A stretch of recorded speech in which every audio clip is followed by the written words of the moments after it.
Welcome to Pub Talk, the unofficial official craft beer podcast of Oklahoma, where we're all about the three B's, beer, buddies, and bullshit. I'm Jeremy, your legendary host, and I'm joined as always by a guy who will cross the Red River for a beer to make him quiver, Michael. Hello. This week we've made the journey across state lines for a podcast from Sherman, Texas with 903 Brewers. We'll chat about their journey into craft beer, some of the differences between the Oklahoma and Texas craft beer scene, and more. Before we get started, don't forget to hit the subscribe button on your favorite podcast app so you never miss an episode. And check out our website, pubtalkpodcast.com. Also, you can find us on YouTube, where we recently published a video version of our last show with Iron Muck Brewing Company. And we'll have a video for this show as well. Subscribe there too, so you know when we publish a new video. All right, let's get started. So, first of all, thanks for having us. Thank you. Oh yeah, is this y'all's first time across state lines to do a We've only done Oklahoma breweries thus far. Nice. Well, I feel honored. Yeah. They consider me sometimes in Texas and Oklahoma brewery because I'm so far north. I wonder if that. Yeah. I mean, we've had plenty of your beers. But, anyway, so we'd like to start these shows with the breweries out by just kind of letting you tell us who you are and how you got started and that kind of thing. Yeah. So I'm Jeremy Roberts, and I am one of the founders. The other founder is my beautiful wife, Natalie, of 19 years. And, before this, we owned a financial coaching business for 14 years. Oh, wow. And, mainly what we did was we worked with small entrepreneurs, like the business that I'm running now. Yeah. And basically our whole business model was keeping their budget in line and making sure that their cash flow. So, I mean, we had customers that, that ranged from, that brought in, over $1 million a year to customers that, only brought in $50,000 a year in their business. And what we saw was all these customers that all of our clients, they spent more than they made. So our thing was getting them in a budget, getting their cash flow and making them be profitable. Well, we did that for 14 years, and our hobby in 2008, we started out as just home brewers. We brewed our own beer. I traveled the country and spoke at seminars and educated, worked with our clients one-on-one when we'd go to their offices, and we would always find ourselves at a brewery at the end of the day. We wouldn't go to a bar, we'd go to a brewery. And we were always amazed by the story of what they would do. Of like how they were in a rundown area and they revitalize their community. And both my wife and I are from Sherman. And we thought this is what Sherman needs. And so it's what inspired us to, hey, we're young enough at that time to make a change and sell in our financial coaching company and start a brewery here in our hometown. And never in my wildest dreams would I thought 903 in the last 6 years would have taken off like it has. And that's kind of our story. That's how we started, and just been inspired. And here in Sherman, what we've done, whenever you guys turn the corner, these were, when we signed the lease 7 years ago, these were crack houses. Yeah. This was a bad area. And now that we're here, we've revitalized it. We've got new townhomes being built right here. Saw that. And so, we've done what has worked in other communities. And, I didn't invent the wheel. I just had to do what others were before us successful doing it. It's pretty cool that we've been able to manage that and do that in our little town. That's awesome. Yeah, that's very cool. So I guess we should probably, the next thing is talk about this beer. Yeah. This beer we have in front of us. So y'all picked some interesting beers, and I'll kind of go through the lineup of what you picked. One of the things that I like talking about is that, sound okay? Yeah. Okay. So my wife, we're a majority woman-owned brewery. We employ more women than we do men. And, people think of craft beer, they think of men. And what's crazy is, we have more women customers than we do men. Women nowadays are very well educated. They make great money. They have great jobs. And they want to reward themselves and drink really good beer. What we found is men are cheap. What's the cheapest thing I can get, right? Yeah. And so, whenever people come in here and visit, they want to talk to me. And what people don't realize is my wife is the one who actually, runs the show. She's the mom of the brewery. She does everything from orders everything that we need, from grain to parts. She installed our brew house, and if a cannon line goes down, she's the one who goes and fixed it. We work so well together because I'm a sales and marketing guy. And two, I love talking to people. But, I love beer. And I love coming up with crazy styles. Being a home brewer is like pushing the envelope, right? Yeah. So we got with the girls and said, hey, let's do a beer. And so they created this Down with the Patriarchy series. And it's really cool because we teamed up with local bakeries in our town. So the first one that you guys have right here, it's the pink one, is the strawberry cake Down with the Patriarchy cream egg. So I actually brewed this beer with 150 pounds of strawberry cake from a local bakery, added 300 pounds of strawberry puree, and added Madagascar vanilla beans to it. And I wanted this to taste like you're biting into the middle of a strawberry cake. Yeah, and it does. It does. It's good, isn't it? Yeah, it's very good. So this is actually the third time that we've brewed this beer. Originally, they were just going to be one-offs and never do it, never leave the brewery. And now, this is fixing to be picked up, and you should see this in Tulsa here in about 2 to 3 weeks. Oh, hell yeah. Yeah, so we're excited to finally see this make it up there. Awesome. So, overall, tell me a little bit what you think and taste in that beer. Well, it tastes just like you said, like you're biting into a cake, yeah. which is awesome. And that's one of the things, I think we told you this when we ran into you at Hop Jam, that attracted us to 903 Brewers is the birthday Sasquatch, some of those patriarchy beers that I made it to Tulsa. I just had the cookies and cream one, the stout and the cream last week. They taste like what they say is in the beer, which is, it's not uncommon, but it's not always the case with craft beer. So that's one thing that we always look for, and I thoroughly enjoy about your beers. Yeah. Well, that's awesome, and we're also blessed. One of our brewers, Wilson, brewed at Avery.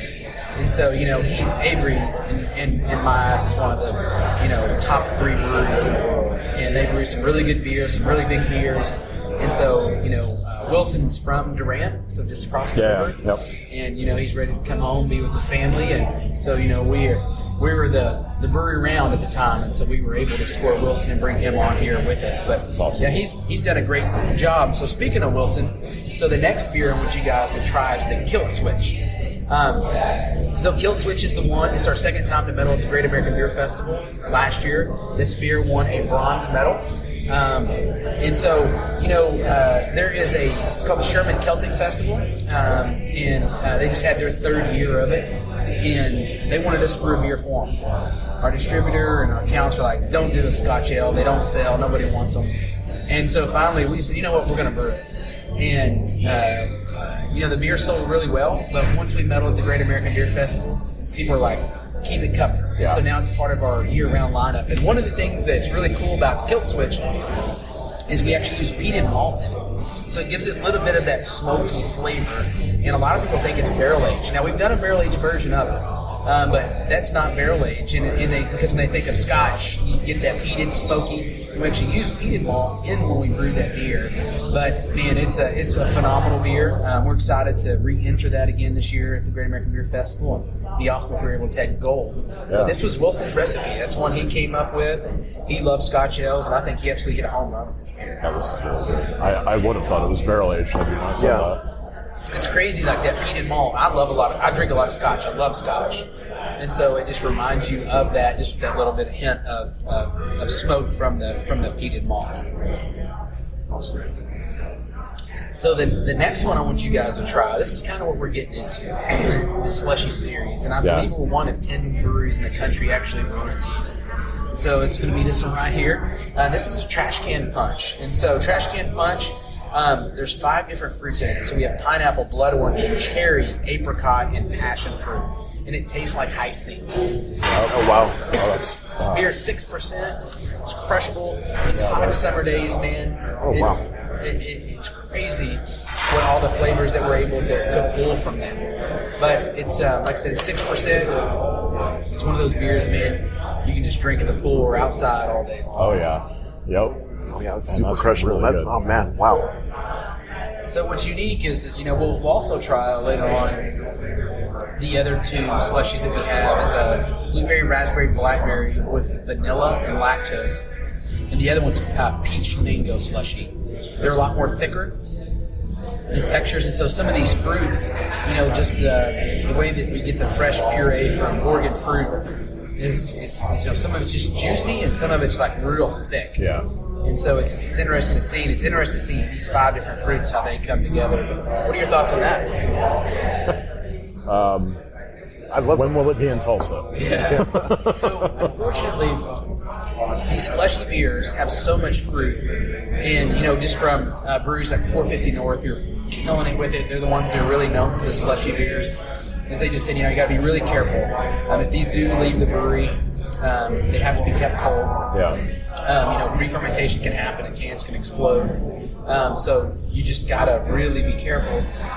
Excuse me. So what we've done is just said, hey, we're going to keep them here at the brewery. Yeah. And in that way that we know it's a controlled environment. Okay. Last thing I want is, someone going home with some beer or sitting in a store and it's exploded everywhere, right? Yeah. Kind of gives you a bad. Don't need that on YouTube, probably. Yeah, no, not need that at all. This definitely goes back to that flavor profile thing again, because the pineapple is awesome. I haven't had very many beers where the pineapple really shines through, and that's Can't delicious. think of anything I thought that had that much pineapple on it. It tastes great. Yeah. Well, next is I'm really excited about this one is our peanut butter stout. Oh. So Sasquatch was the beer that put us on the map.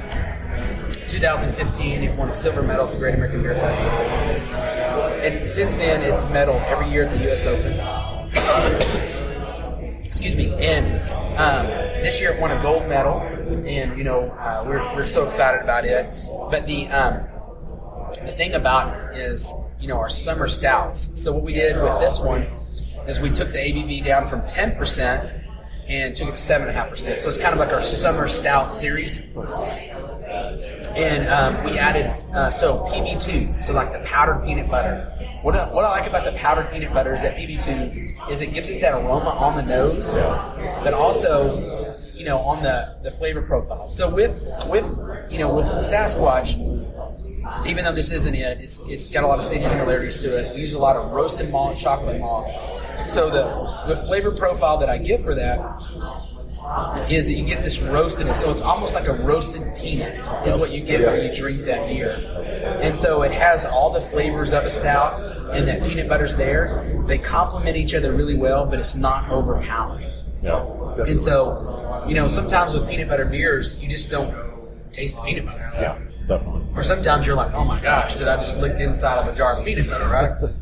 Which preferably I like. Right. Yeah. But what we always try to do with our beers is just find that medium happy, where it's between both. Sure. And our brewer Wilson did a absolutely great job. Another home run, and I'm really proud of this beer. We just released it in the tap room last weekend, and matter of fact, this should be picked up and heading to Oklahoma.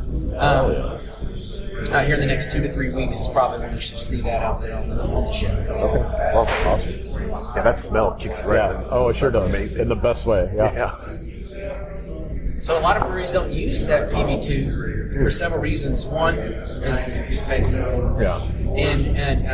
And two, it's all how you add it into the beer. So with us, adding that PB2 to the beer, it just the aroma is everything in a beer. It lets you know what you're about to taste, and I absolutely love the aroma in it, and it just helps your brain go, okay, that's what I'm tasting. Yeah. And I'm really happy with it. Yeah. Yeah. That's very good. You get over that smell. That's probably one of the best smelling beers. Notice that one is disappearing the most quickly. Well, you got to be careful with the next two that we've got coming up. Okay. So, one of the things is kind of go back to what we're talking about Sasquatch. And Sasquatch turned 5 in January. And so what we wanted to do is throw a big event, a big party for Sasquatch. But we had to do something big for him. So we created these reserve series. So one of the reserve series that we did for Sasquatch, and this was right after the birthday Sasquatch was released, was we did this double chocolate cherry. And the packaging's real cool. It's Sasquatch, basically in a tuxedo, and it's kind of, we released it around Valentine's Day. And this beer, I love cherry and I love chocolate. So whenever you smell it, what's nice, it's aging very well. It's about, 5.5 months old. Yeah. But you drink it, and so we added a ton. We went way over budget with cocoa nibs on this beer. So cocoa nibs the way that I always describe it, because a lot of people who are new to craft or they never had a beer with cocoa nibs in it, they don't understand what they're tasting. Cocoa nibs is a very like dark chocolate, and it's not something like a Snickers or a Twix. It's like it's a dry, so you get like that baker's chocolate, that chalky. And we added 36 pounds of cherry per 31 gallons. Oh, wow. And we originally were going to do like 15 pounds of cherry per 31 gallons. But because of how the ABV on this beer, I believe, is a little over 13%. I think it's actually around 15.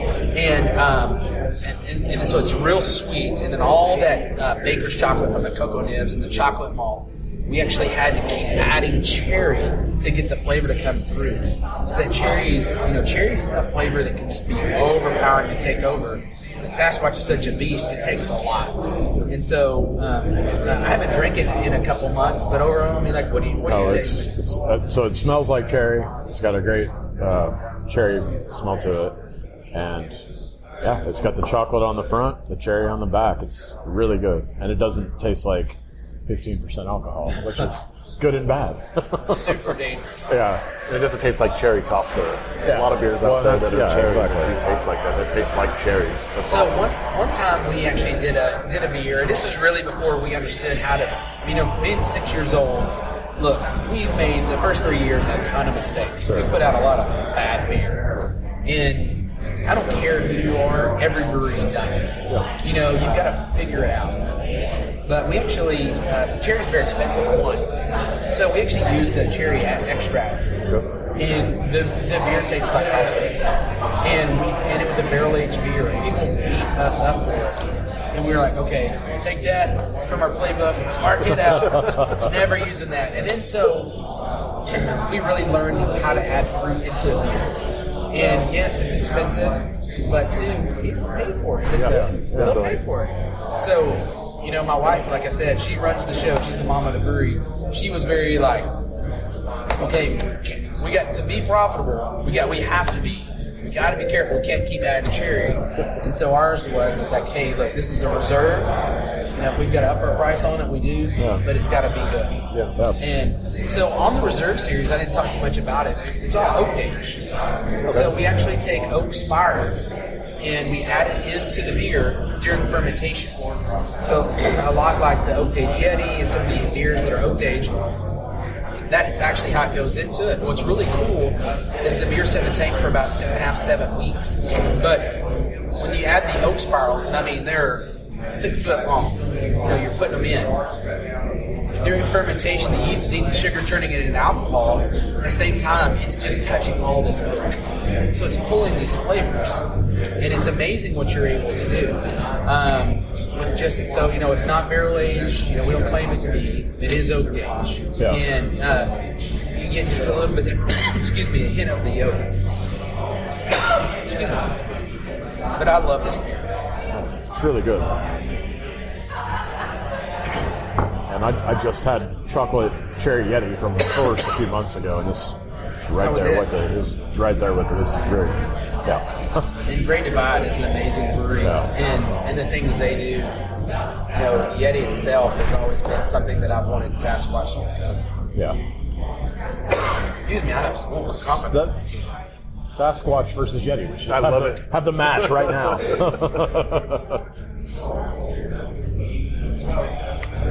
All right, so save the really beast for the last. Okay. This is BA Manticore. So Manticore is, it's different than any other really stout that we've done, because we actually use the same yeast for kill switch. So we use the Scotch ale yeast to do this. And to get this beer up to 16%, it's something else. So we actually added, I can't remember, Vietnamese coffee is what we added to this. And then these were aged in Jack Daniel whiskey barrels. That's good. I got to stop on that one because I know it's going to get me there. But yeah, whenever it's you really pick good. these, I was like, man, these guys got to drive all the way back. I want to make sure not to. Yeah. not to get them, but we Tasters always for the been record. known for brewing really big beers. Yeah. And it goes back to that's what I like to drink. Yeah. I'm really glad that my community, the craft beer community, has really embraced our stouts. Yeah. And we went from being this brewery,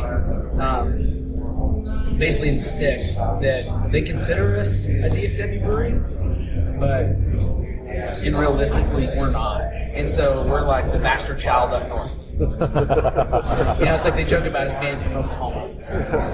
And me being a Texan. What's wrong with that? That's fighting words, Yeah, I know. So, it's, but at the end of the day,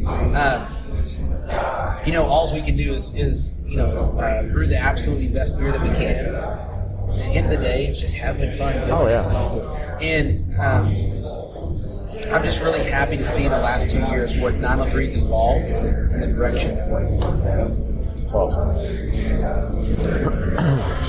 So, one of the things we always like to ask people when they first come on the show is if you remember your first craft beer or the epiphany craft beer where you went, oh, I don't drink that other stuff now. It's craft beer only. Yeah. So, there's a brewery in Fort Worth, and I believe they're in Oklahoma. It's called War & Sons. Yep. And they have a beer called Iron Thistle. It's a Scotch ale.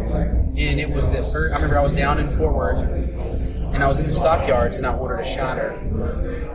And the lady was like, "Hey, I've got something I'd like for you to try if you like that color." Yeah. Because that's what mainly people like. Do you want light or dark? And people are like, "Well, I like dark. I like shiner, so I like dark beer." That's not a dark beer. So they let me try it, and I fell in love with it. And then I wanted everything I could about RAR. And that's what inspired me to start homebrewing, was brewing my own beer. So that was kind of my gateway into craft beer, was RAR & Sons out of Fort Worth. That's kind of a dive into the deep end a little bit. That one's dark. I don't know, I'm just saying. I started with Boulevard Wheat. Let's light this up. So I'm curious, being down here in Texas, heard a little bit about your beer laws that are down here. What are some things about to change coming up? Or? Yeah, so 6 years ago when we first opened, you couldn't come to my tap room and buy a beer to drink.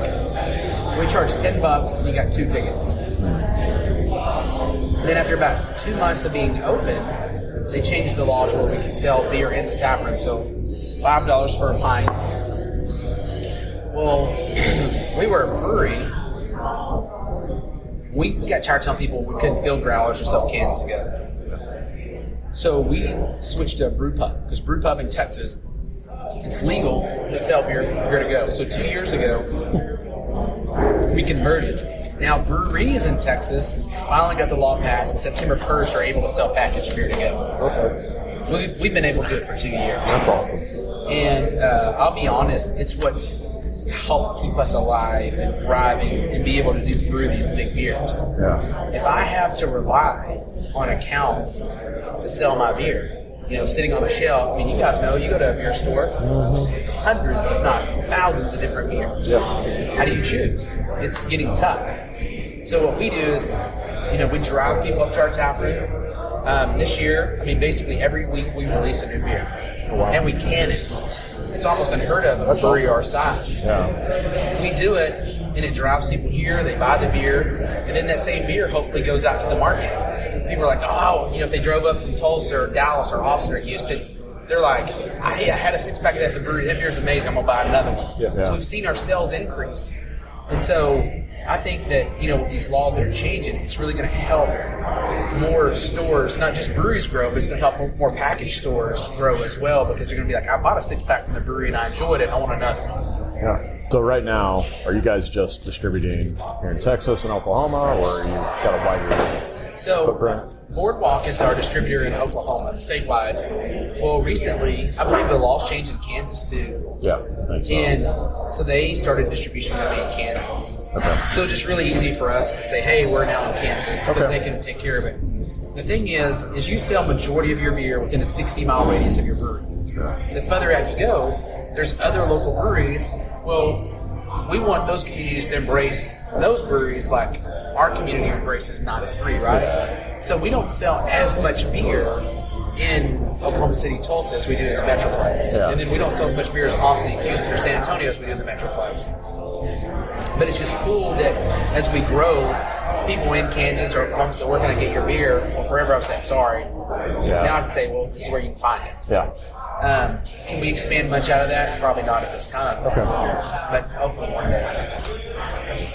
Just curious with your beer list. You've got a pretty expansive beer list. You were just talking about you put a new one out every week. Do you have any beers that stay in permanent rotation? Or any beers for people that come in that aren't really familiar with craft beer that you recommend? So we have Cerveza Por Favor is our Mexican lager. It's our beer that we actually brewed to get into Oklahoma. It's 3.2 Oklahoma, considered 4% Texas. Oklahoma goes by alcohol by weight. We go alcohol by volume. Okay. So it's 105 calories, 4 carbs. So it sold so well. So when Oklahoma changed the laws, we're like, I'm not going to touch it because it's perfect. Yeah. Everybody's very conscious nowadays about how much carbs they put in there or how many calories they drink. Look, I'm a big dude. I don't care. But it's one of those beers that is on our main stand. We also have our 903 IPA, our Sasquatch, and our chosen one, our coconut ale. So it's a cream ale with toasted coconut. It was one of the first beers that I actually homebrewed. And it was one of the first beers that we released. So those 4 beers are always going to be available here. Everything else rotates. Yeah, I was kind of looking at, so our tap list for today, I've got 1, 2, 6, 7, 8, 9, 10, 11, 12, 13, 14, 15, 16, 17, 18, 19, 20, 21. I don't have 24 different beers. Yeah, that's so awesome. You can enjoy here in our tap room. That's awesome. From all different. I mean, I have a beer. I promise that. Oh yeah, fits somebody. Right. Yeah, for sure. That's awesome. So I guess, obviously we're from Oklahoma, and that's where our biggest listening base is. In Oklahoma, can you kind of tell us where people can find your beer? It's just wherever Boardwalk distributes type deal. So the big thing is I haven't been since we signed with Boardwalk. We had a new baby, and so I haven't been able to get out up there as much as I would really want to. Cecilia just turned 4 months old, so she's getting a little bit older. Mama's doing good. I can get out a little bit more. Yeah. The best way that I can tell everybody is when you go in, just ask for 903. Because if they don't have it, they're gonna bring it in. So we're pretty much mostly where you can find craft beer. Boardwalk's done a good job of getting us out there. It's just placement, real estate. And so it's sometimes I'll go into an account and we've got eye level, and then sometimes I go in and we're down at the bottom, and it's like my beer's not going to sell if it's down there. It's got to be up there. So a lot of times people go, I can't find your beer. I go, it's there. You just got to look for it. Yeah. If not, ask for it. And if they don't have it, I guarantee they'll bring it in. Okay. So that's just what I ask. If you don't see it, ask for it, and that'll help us get our beer in more places throughout Tulsa, Oklahoma City area. Okay. Curious, do you have any favorite styles that you personally like to drink?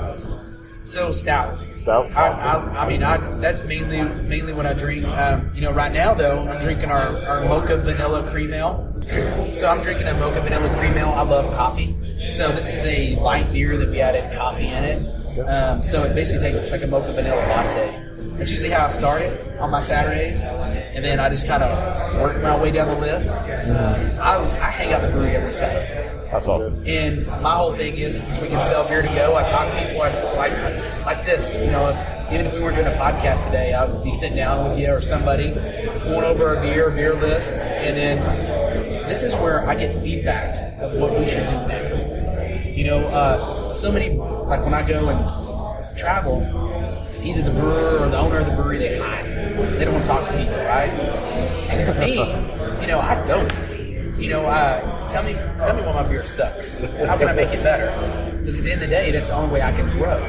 And so many people love coming here just for that reason, because I'll sit here and talk to everyone. I had a buddy that came down here right before the 4th of July, and I guess you did exactly that. You went and sat down at the table with him and talked to him, and he happened to, mention the show to you. So I thought that was kind of funny. I remember that. And I love doing it. I mean, there's I'm learning more about them. I'm in every beer group in Texas, and there's a new one in Oklahoma that I just got on the other day, and it was really cool now to follow it and seeing people I have no idea who they are drinking my beer and saying they like it. And so, but sometimes on those blogs it's the opposite. 903 is garbage. They can't brew a beer that's right. I mean, hey, I love the internet. Yep. That's what it's there for. For everybody who's praised me, there's been one that says 903 sucks. They can't brew beer, and so I have thick skin. It doesn't bother me. You have to when you're. But at the same time, this is what I tell them, and I would say I either when the trolls on the internet, I heart their comment. And then I'll send them a private message and say, hey, I'm not offended. I do have a question. Tell me why you don't like it. Yeah. And every 10 I send that message to, only one will respond and tell me why. I was curious if they even have the enough. No, they can't. They can't believe it. They cannot believe that I even respond. It's so ridiculous. Yeah. So I really don't have a problem. I just wanted to complain. I just want to be a jerk today. Right. Someone was a jerk to me. Someone take it out on you. There it is. Yeah. So to answer your question, stouts. Awesome. No, that's right on board with us too. Specifically peanut butter stouts, just for the record. Well, I do have a treat for y'all. I've got in there saved. It's not for sale. It's for my own personal stash. It's our anniversary beer. It's a peanut butter barrel-aged Sasquatch. It tastes like a liquid Reese's peanut butter cup. Oh man. So after this is what we're gonna break open and drink next. Okay. Huh. When's this show over? So, we first ran into you at Hop Jam a few months ago in Tulsa. Are you guys planning to be at any other festivals in the state or here in Texas that we could send people to try your beer? So there's and I'm trying to get word on it. Supposedly in Tulsa in August, there's a Scottish festival. Oh yes, there is. Yeah. So we're trying to make Kill Switch the beer back. How awesome! I want to be there for it. I want to be as many at festivals as I can. I love them. Hop Jam is a cool festival. Yeah, right. Yeah. Yep. The cool thing for me afterwards was after it was done, we tore down the tent, which it was hot that day, and I was by myself with the brewery, so I was doing loading the tent up. Boardwalk helped me, but. Cerveza Pour Favor on 903 IPA everywhere afterwards in cans. And seeing, got a mind blank. I should know. What was the Hanson Brothers? Yeah. And everybody drinking our beer. That was really cool. That's awesome. Yeah, that's cool. Yeah. And I'm sorry, just for the record, if you think it was hot then, we should go up there today. I just wasn't prepared for it. Right? I'm curious about the competitions. We've talked about several of the medals and stuff that you've won. Can you talk to us a little bit about how those competitions go, what you like about going to them? So, the only one we actually go to is the Great American Beer Festival. Okay. We used to enter in every competition that we could, but it was like we would win, and we didn't know how many people enter. Gotcha. And they cost money to enter. So we only enter in two now. It's the U.S. Open and the Great American Beer Festival. The Great American Beer Festival is the largest in the world, and the U.S. Open is the second largest. Right on. And so we've medaled at the U.S. Open the last 4 years, and we've medaled at the Great American Beer Festival 2 out of 5 years. That's awesome. So, it just shows that we know what we're doing. We brew good beer through people in our industry, but at the end of the day, the people in our industry don't buy our beer. It's the customer. Yeah. So medals don't pay your bills. Gotcha. So it's cool to say bragging rights like we won, but you've got to be able to sell the beer. Yeah. And so if you can, then that's how you stay in business. There's been a lot of breweries that win medals that close their doors. Gotcha. So for us, it's just part of making us pat ourselves on the back, and then it's right back to business as usual. Okay. You talked a little bit earlier about the changes to the beer laws here in Texas. Some stuff's changing in September. Are there any other laws here I guess I should preface this with I've consumed alcohol in the greater Dallas area many times in my life. and I believe there's some stuff with county by county and things like that. Are there any other kind of law changes you guys are hoping for down here? So we were really hoping for. I see your Dallas Cowboys hat on, right? Yes, so I'm sir. a huge Cowboys fan. That's right. So for us, we always pray that the Cowboys play at 3 and not 12. So in Texas, on Sundays, you can't buy beer after 12 o'clock. So if the Cowboys play at noon, we don't sell that much beer. It already counts. Yeah. If they play at 3, people get out of church, Yep. do their chores, and go buy beer, and then have it for the Cowboy game. Okay. So there was a thing on the docket this year that they changed it where you could buy at 10 o'clock. And it didn't pass. And I'm not lying to you, that would have added probably another $100,000 a year in sales just for us. Oh, man. I'm open on Sundays. Right. We open at 11. So, that means I could have sold beer at 11 to go. And I can sell beer in my tap room. But not to go until. I can't tell you how many times on, Mondays I'll go to the grocery stores and I'm like, why the hell is my beer not where it should be? And it's because people go try to buy beer before noon. And, the people working at the grocery store just put it wherever. They don't pay attention. So they have to say, sorry, you can't Yeah. buy it. So that's a law that I really need to change. Yeah. Crazy. But, liquor stores can't even sell liquor on Sundays. They're closed. So that would also help our business because a lot of our beer sold are at liquor stores. Yeah. Another thing is that I wish would get changed is that we could mail beer. Okay. Yeah. I'm kidding you not.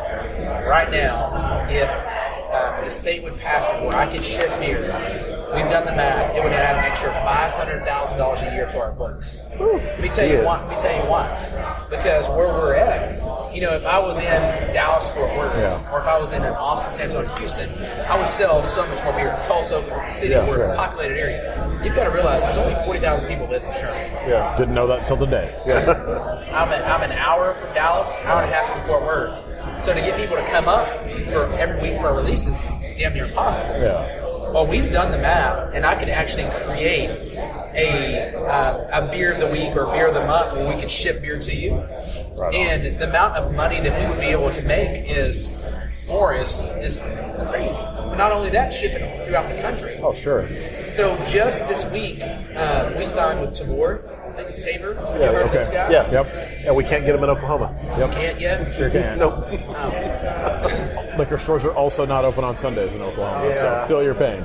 So we signed with those guys, and that's helping getting our, because they can ship beer. That's awesome. So just yesterday they released the first one, and I think they've got 8 more that they're going to release next week of 903. And I think it was a huge success. I think they sold pretty much all of that original beer that they blasted out yesterday. So those are things that we would like to see changed. It's probably 4 to 8 years. Gotcha.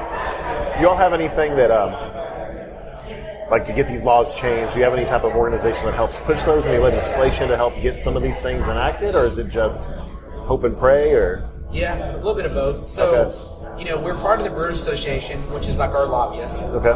And then we're also a member of the Texas Brewers Guild, which is like our lobbyists in Texas. And the Texas Brewers Guild were the ones who fought hard for these laws to change where breweries can sell beer to go. But the thing is like wineries can. They can ship beer. And so, but they passed that law like 15, 20 years ago in Texas. They consider them like a farmer because they grow their crops, their grapes, and so they're able to do a lot of things that are different. Growing up, I'm a Baptist boy, so we like to joke Jesus turned water into wine, so the Baptists kind of like, okay, it's okay with wine. You can ship wine, right? But the thing is with beer and liquor, it's kind of like it's the bastard child. There's nothing in the Bible that talks about Jesus turned water into beer, and so if he did, and I look. I'm a Christian boy. I'm not reading the Bible. I host beer and Bibles here in my brewery. But the thing is like, it's funny how people pick and choose the things that doesn't bother them because of what was done. Yeah. But we're the Texas Brewers Guild did a great job getting this law changed. now that that's done, now it's on to other things. Gotcha. Not giving up. And so the amount of breweries that are rapidly, growing in Texas and new ones, it's we're seeing things change. Awesome. It takes time. Yeah. It takes time. Oh yeah. Awesome. Yep. Do you guys have any upcoming events or anything like that you'd like to promote while we're here? Yeah, so September 7th is our Oktoberfest. Releasing day, Oktoberfest, we have it on draft. It's our most popular seasonal by far, hands down. Everybody loves good Oktoberfest beer. Oh yeah. Yep. And so September 7th, it's an all-day party, 11 to 9. Bands playing. We are a restaurant now, so the gentleman walking around with the gray hairs, my dad. Okay. And he owned a gourmet grilled cheese restaurant downtown Sherman. Only had 7 tables, super small. And we had food trucks. And so we thought, in the first of the year, I was like, we need to partner together. Let's merge the restaurant to the brewery. And so our food is phenomenal. We do gourmet grilled cheese sandwiches, we do burgers, and we do pizza. So I'm planning on feeding you guys here in a second. But, come on down, eat our food. Even if you can't make the Oktoberfest on Saturday, September 7th, we release a new beer every week. You can follow us on Facebook, Instagram, 903 Brewers, and just see all the cool things that we're doing. And also, once we're going to start doing a better job of promoting what we're doing in Oklahoma as well. Okay. So, stay tuned to what we're doing, and hopefully you can find us at some events coming up soon in Tulsa and Oklahoma City. Yeah, that's awesome. Let us know if we can be any help getting the word out in Oklahoma too. For sure. Yeah. Just tell us just a little bit more about the tap room. Like, when are you open? Where can people find you at? We've already talked about the brew pub aspect of it, but do you have any plans for the tap room or anything? Yeah, so, what's cool about our tap room is that it was built in 1894, 97. And this is where this old building that's out here, we're actually the only tenant. It's like 300,000 square feet, and we only occupy 30,000 square feet of it. 10,000 is our tap room, and then the other 20,000 is our production facility. But our tap room, it's this really cool, cozy, almost like a cave. We only get a couple windows, but it's none of the chairs, tables match, and that's what's cool about it. 3 years ago, my wife and I bought this old school in Sherman. It's built in 1913. It sits on 2.5 acres right off Highway 75, and that's our future. Okay. And we hope to be there in 2 years. We're going to move everything over. But as far as, our tap room's open Tuesday through Sunday. Tuesday through Friday, we're open 11 to 9. Saturday and Sunday, we're only open 11 to 5. We close early on those days just because kind of become the pre-party, not the after-party. Okay. And, we ourselves like going out too. And we, being a full restaurant, we have, food throughout it. Being a brew pub, you're listening, or you've got a spouse or significant other that doesn't drink beer, we serve wine. We don't serve liquor. If we could, we would, but we're not able to. So, we've got a little something for everybody. So as far as social media, website, that kind of thing, where can people find you guys online? So Facebook, 903 Brewers, Instagram, 903 Brewers. I wish I was better on Twitter. I kind of run the social media for us. I'm just not a Twitter person. We're not either. Nope. I do a lot of videos talking about our beer when we released it. Instagram, unfortunately, you've only got a minute. I'm a talker. I can't get everything in a minute. But we always kind of just post about what we're doing and what we're about. The thing about that I tell everybody is we're a family-owned brewery. It's a family place. And, as you can see, the atmosphere, we usually don't get crazy busy on Saturdays, so after 2 o'clock, it's a laid-back, chill place. Good people. On Saturdays, we get a lot of people from out of town. A lot of people during the week, it's a lot of our locals. But and the thing that makes it special is you can see my dad. He's working the room, just make sure everybody enjoys the food. I work the room, make sure everybody enjoys the beer. Yeah. If not, we want you to leave at least saying, hey, these were nice people. Yeah. And that's kind of what we're about, family business. Yeah, it's awesome. Do you have anything else you want to throw out before we wrap it up? No, man. So I will say this: if for those of you who are listening, ever have an issue with our beer, question about our beer, whether it's Instagram or Facebook, you send a private message, I'm going to answer myself. And at the end of the day, we want to make it right. In the beer world, you get one shot. Beer's junk.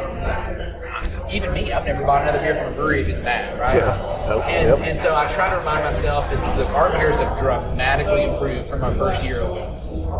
So I try to give more brewers a shot. Even though that I'm an owner of a brewery and I'm a brewer, I'm a fan of craft beer. I am not a beer snob. I either like it or I don't. Yeah. I don't judge it. And I want people to be the same thing with ours.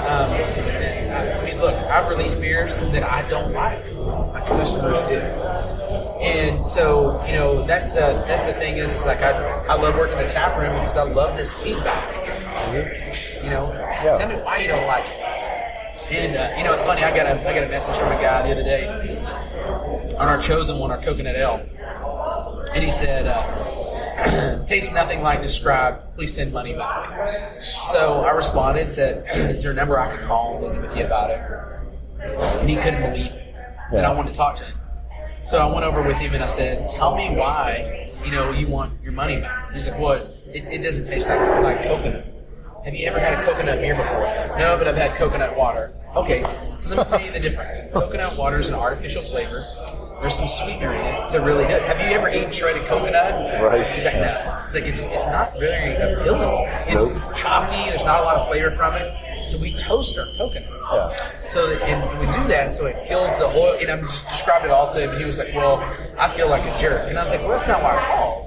I called you not to make you feel like a jerk, just to let you know what you're tasting, exactly what I want it to taste like in a beer." And there's a reason why it's one of our top sellers. Like, people like that. They like that flavor from it. But I like giving him feedback that I can educate him. If he didn't respond, he would just be like, "Out of 3 beers, trash." Yeah. No, this is how we want it. This is what you're tasting, and this is why. I mean, we definitely can use an artificial flavor for the coconut, but that's not what we want. Yeah. We like that toasted coconut flavor, and so does our customers. Sure. And so that's the reason why. But anyway, hit us up on Facebook. Every question, just want to chat, just want to give us an idea about a beer to brew. I love it, and I love talking to people about it. And I look forward to hopefully everybody listening, sharing a beer with me one day. So. Yeah, love it. That's awesome. I think that's all we had. So thank you again for having us. Congrats on the new baby. Yes. Yeah. Thank you guys for coming out. Absolutely. We're about to get some food in y'all's belly, and we're going to crack open a barrel-aged peanut butter Sasquatch. God bless. That guy said, "Don't let the door hit in the vagina on the way out." That was hilarious. Good idea. You've just listened to another round of Pub Talk. Thanks again to Jeremy and the folks at 903 Brewers for having us out today. Make sure you stop by to check them out whenever you're near Sherman and pick up some of their beer at your favorite liquor store. If you like what you heard today, show us some love on social media at Pub Talk Podcast. And to continue getting alerts every time we drop an episode, don't forget to hit that subscribe button on your favorite podcast app like Apple Podcasts or Spotify. You can also find out all you've ever want to know about the show and more by heading over to our website, pubtalkpodcast.com. And remember, folks, there's never anything too big or hard in life that you can't handle it over a few beers with your good friends. So until next time, just chill to the next episode.